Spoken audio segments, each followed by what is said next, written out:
اللہ الرحمن الرحیم نحمدہ ونصلی علی رسولہ الکریم اما بعد۔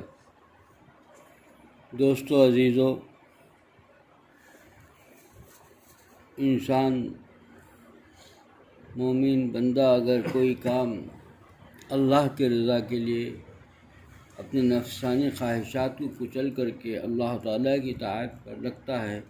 تو اللہ اس بندے سے اتنا خوش ہوتا ہے کہ وہ اس کے خواہشات آ رہے ہیں، دل میں خواہشات تڑپ رہے ہیں، لیکن خواہشات کو کچل رہا ہے، اس کے دل میں تمناؤں کو کچل رہا ہے، آرزوؤں کو کچل رہا ہے، اس کے اندر جتنی برے کاموں کی خواہش پیدا ہو رہی ہے اس کو دبا رہا ہے، کچل رہا ہے اللہ کو راضی ہونے کے لیے۔ تو ایسے بندے اور جب کبھی طاعت کی عبادت میں کاہلی سستی ہوتی ہے تو اس میں ہمت کر کے کوشش کر کے اس کو طاعت کو پھر کرنے کی کوشش کرتا ہے تو اللہ تعالیٰ اس بندے سے وعدہ کرتے ہیں کہ میں اس کا ہاتھ پکڑ کر کے لے چلوں گا۔ نہیں کہتا کہ راستہ دکھا دوں گا، کہ ہاتھ پکڑ کر کے اس بندے کو اپنے راستے پہ لے چلوں گا، کہ اللہ تعالیٰ خود اس بندے کو لے جائیں گے، راستے پر چلائیں گے۔ بس آدمی کوشش کرے اور اللہ کے اس پر۔ اسی کے لیے حضرت حکیم الامت تھانوی علیہ الرحمہ فرماتے ہیں کہ تصوف کا خلاصہ یہی بتاتے ہیں کہ جس کام کے کرنے میں سستی کاہلی ہو اس کام کو ہمت کر کے کر بجائے۔ یعنی دین کے کام عبادت کے اندر، جس کام میں عبادت کے اندر، یعنی کام مطلب ہے کہ طاعت میں جس طاعت کے اندر کاہلی ہو اس طاعت کو اللہ کی عبادت میں، اللہ تعالیٰ کے اندر جو ہے عبادت کرنے میں، اللہ کو راضی کرنے کے اندر جس میں کاہلی و سستی ہو رہی ہو اس کے اندر بندہ ہمت کر کے اس طاعت کو بجا لائے، اور جہاں پر نفس کے مکر اور نفسانی خواہشات متزن ہوں، چاہ رہا ہو، وہاں پر اس کو ہمت کر کے اس کو دبا دے۔ یہی تصوف کا خلاصہ ہے اور یہی دین کا اصل، یہی دین ہے اصل میں۔ تصوف کیا ہے؟ دین کا اصل ہے، دین کا دین ہے۔ لیکن آدمی اللہ کے لیے ان چیزوں کو کرے کہ آدمی جتنے خواہشات ہو رہے ہیں، ابھی آدمی دل کے اندر، چونکہ نفس و شیطان ہر انسان کے ساتھ لگا ہوا ہے، وہ دل میں ایسے خیالات لاتا ہے اور جو ہے نامحرم کو دیکھنے کے لیے دل تڑپ رہا ہے، دل اور دماغ میں دل میں وہی چھایا ہوا ہے، لیکن اللہ کے خوف سے بندہ اس سے دور ہوتا ہے، اپنے پلکوں کو نیچے رکھتا ہے، اللہ کے خوف سے اٹھانے کی ہمت نہیں کرتا، تو اس بندے کے ساتھ اللہ تعالیٰ ایسا تعلق پیدا کر لیتے ہیں، پھر اس کے بعد جو ہے وہ چیز اس کے قریب بھی نہیں آتی۔ جب اللہ اس کا ہاتھ پکڑ کے لے چلیں گے تو پھر کون اس کو گمراہ کر سکے گا؟ کچھ نہیں ہوگا نا۔ نفس و شیطان کس چیز کی کیا کروائے؟ یعنی پہلے ہمت تو کرے بندہ، ہمت کر کے کام کرے اور اللہ تعالیٰ کے لے کام کرے، طاعت میں لگے۔ اللہ تعالیٰ کی طاعت میں جب بندہ لگتا ہے تو پھر اللہ تعالیٰ اس کو اپنی طرف لے لیتے ہیں، کھینچ لیتے ہیں۔ اور اسی طریقے سے اپنے حالات کو دیکھے کہ ہر وقت اس میں جو ہے اللہ کا بن کر رہے، خوف کے ساتھ زندگی گزارے۔ ایک مجلس میں واقعہ لکھا ہے کہ ایک مجلس چل رہی تھی، عبداللہ بن عمر رضی اللہ عنہ اس میں بیٹھے ہوئے تھے۔ اس مجلس کے اندر حجاج بن یوسف کے ایک صاحب ایک جو تھے، انہوں نے حجاج بن یوسف کے بارے میں کہنا شروع کر دیا کچھ، تو عبداللہ بن عمر رضی اللہ عنہ نے ٹوکا ان کو، کہا کہ تم ایسا نہیں کر سکتے۔ کہا کہ بھئی حجاج بن یوسف کا جو ہے گردن میں بڑے بڑے علماء کے خون ہیں، ظلم ہے کیا اس میں، اس کا حساب اللہ کے پاس پکڑ ہوگی، مواخذہ ہوگا، لیکن اس کا مطلب یہ نہیں اس کے ساتھ جو ہے آپ جو اس کی جو ہے غیبت کر رہے ہیں، اس کے بارے میں جو بول رہے ہیں، اس کا بھی مواخذہ ہوگا۔ کہ اس کا مطلب یہ نہیں کہ کوئی فاسق فاجر جو اللہ کا باغی ہو اس کی غیبت جائز ہو جائے، وہ چاہے وہ کسی قسم کا بھی ہو، لیکن اس کتنا بھی ہو گیا گزرا انسان ہو، اس کا غیبت ہم نہیں کر سکتے، غیبت جائز نہیں ہوتی۔ اس کا پکڑ وہاں، اس کی پکڑ تو قیامت کے دن ہوگی ہی ہوگی، ساتھ میں ہماری بھی پکڑ ہو جائے گی، ہماری جو غیبت اس کی کر رہے ہیں اس کی وجہ سے ہم اللہ کے دربار میں مجرم ہو جائیں گے۔ اب غور کر کے دیکھیں کہ ہمارا حال کیا ہے، فاسق فاجر کی، اللہ کے باغی کی، اللہ کے دشمن کی، اللہ کے محبوب بندوں کے قاتل کی بھی جو ہے غیبت نہیں کر سکتا ہے انسان۔ تو آج مجلسوں میں اچھے جو نیک لوگ ہیں، جو کھلم کھلا گناہ نہیں کرتے، کھلم کھلا اللہ سے بغاوت نہیں کرتے، ان کے بارے میں انسان غیبت کرنے بیٹھ جاتا ہے مجلسوں میں. ہر مجلس ایسی چیزوں سے بھری ہوئی ہے، تو یہ کہاں جائز ہوگی؟ عبداللہ بن عمر رضی اللہ عنہ نے جو نصیحت فرمائی، کیسی نصیحت ہے کہ اللہ کے باقی دشمن کی بھی غیبت مت کرو. تو جو آدمی کھلم کھلا گناہ نہیں کر رہا ہو، کھلم کھلا کسی کو سامنے چھپ کر کے جو کچھ اس کے حالات ہیں وہ اللہ سے ہے، اللہ کے سامنے ہے، ہم اس کی غیبت کرنا شروع کر دیتے ہیں. نیک لوگوں کی غیبت شروع ہو جاتی ہے، اس کی ہی جائز نے اللہ کے پاس مجرم ہو جائیں گے، تو ہمارا کیا حال ہوگا؟ ہمارا کیا حال ہے اس کا جائزہ لو. اسی کیونکہ جو چیزیں ہیں اللہ نے شریعت کے حدود جو رکھ دے ہیں، وہ حدود کے اندر انسان زندگی گزارے، مزیدار زندگی رہے گی.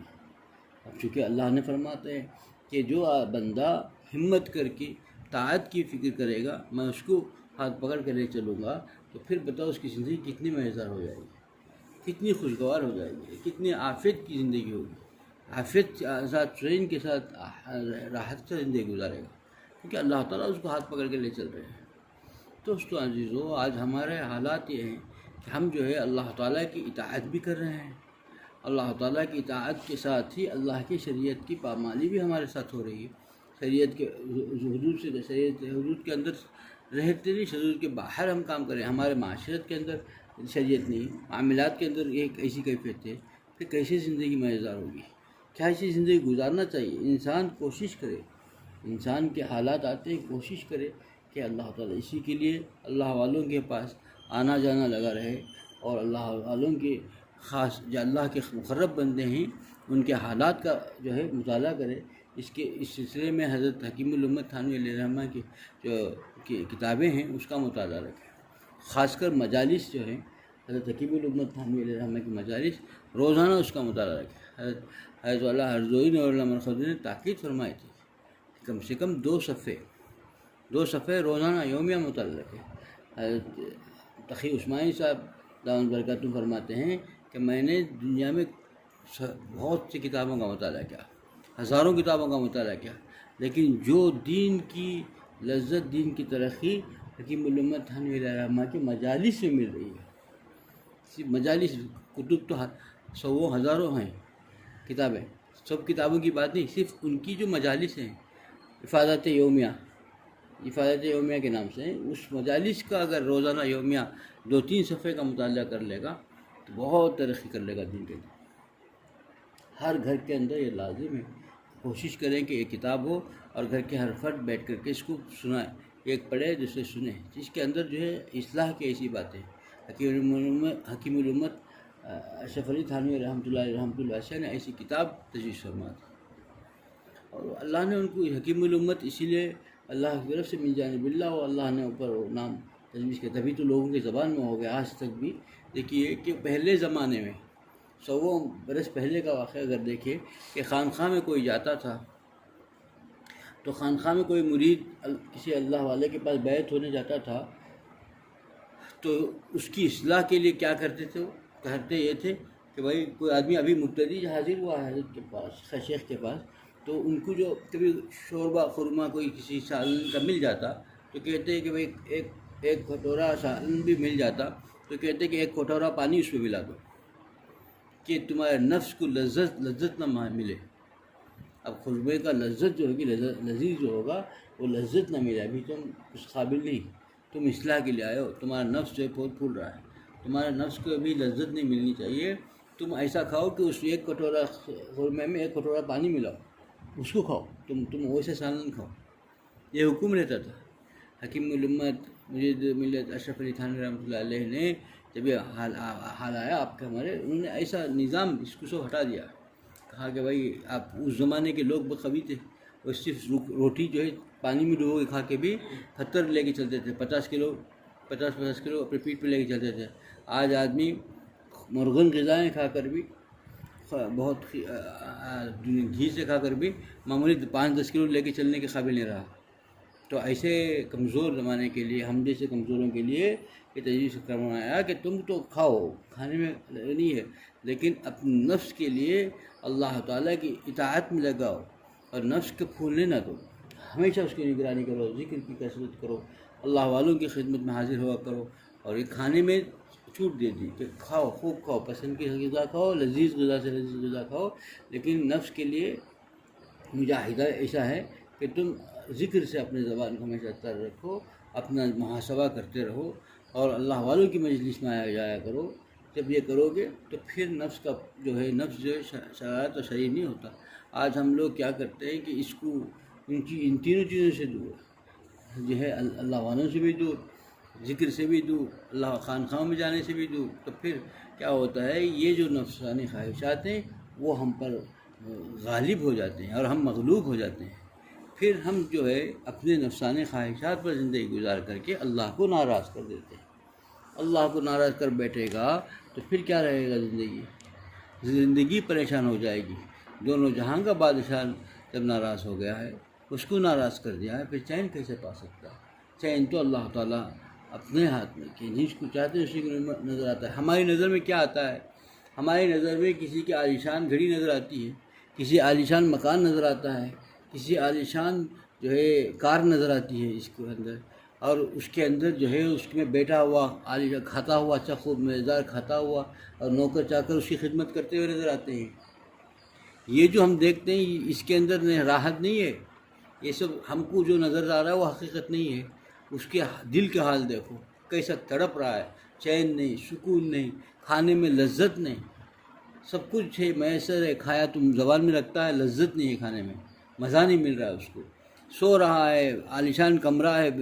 بستر عالیشان ہے، لیکن سو رہا ہے، نیند نہیں آ رہی ہے، نیند کے گولیاں کھا رہا ہے، نیند نہیں آ رہی ہے، کروٹیں بدل کے زندگی گزارتا ہے، کار میں بیٹھ کے جا رہا ہے، لیکن سفر کیسا طے ہوا، پریشانیوں میں، تفکرات میں، پورا سفر جو ہے حالات ایسے ہیں، پراگندہ ہیں، اور اس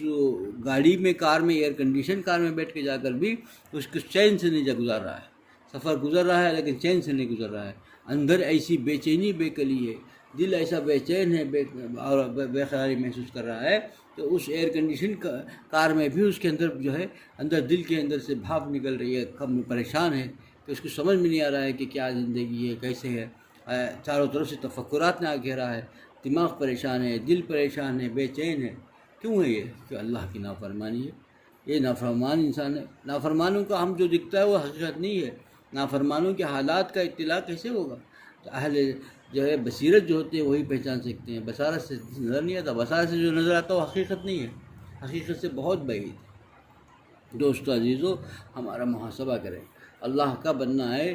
تو اللہ کے شریعت کے حدود میں رہ کر کے اپنی اصلاح کریں، اللہ کو راضی کرنے کی فکر کریں، اور جو چیز شریعت نے منع کی اس سے بچنے کی فکر کریں گے، اور ہم بھی بچیں گے، اپنے گھر والوں کو بچائیں گے، حلال رزق کی فکر کریں گے، حرام سے بچائیں گے، تب جا کر کے اللہ تعالیٰ کے جو ہے محبوب بن سکتا بندہ، پھر چلنا بھی آسان ہو جائے، کیونکہ اللہ کا وعدہ ہے کہ تم تھوڑی سی محنت کرو، مجاہدہ کرو میرے راستے میں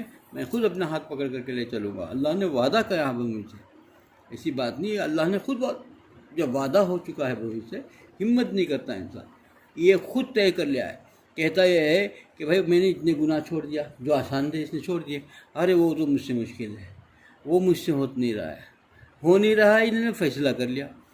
کوشش نہیں کی، دیکھا نہیں، چل کے دیکھا نہیں، ہمت نہیں کیا، چھوڑنے کی ہمت تو کرے، چلنے کی کوشش کرے، تب اگر کامیاب، اللہ کی مدد آئے گی، پھر کامیاب ہوگا۔ اس نے جتنا چھوڑا اسی کو کافی سمجھ لیا، جو نہیں چھوٹ رہے اس پر جو کوشش نہیں کر رہا ہے، تو پھر انسان کیسے سے نکل پائے گا، پھر کیسے اللہ کی مدد آئے گی؟ یہ ایک گناہ بھی باقی رہے گا تو پھر کیسے اللہ کی محبت ہوگی، کیسا یہ تعلق قائم ہوگا؟ اللہ کی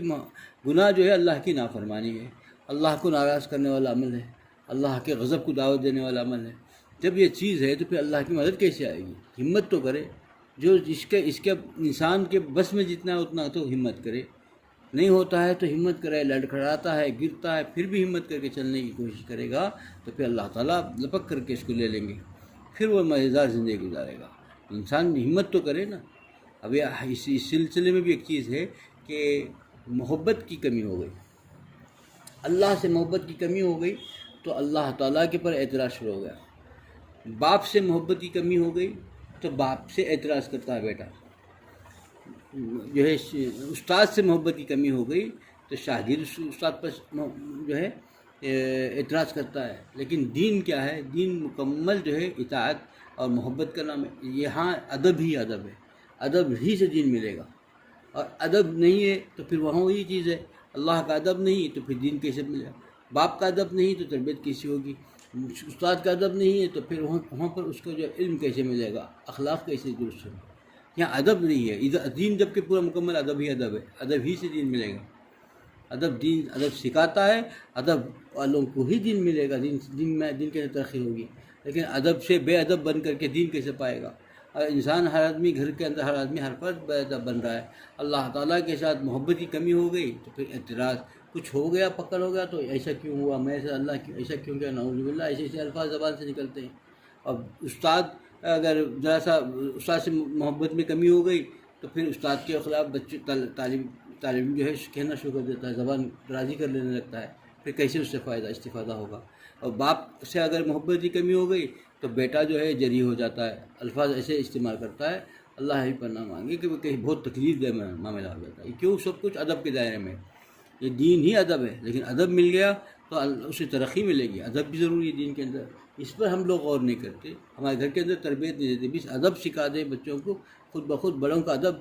اللہ والوں کا ادب سکھا دیں گے، خود بخود ان کو راستہ مل جائے گا، ترقی کر لیں گے۔ اگر یہ ادب نہیں سکھایا، سب کچھ سکھایا، ادب نہیں سکھایا تو کچھ نہیں سکھایا اس نے، کچھ نہیں ملنے کا،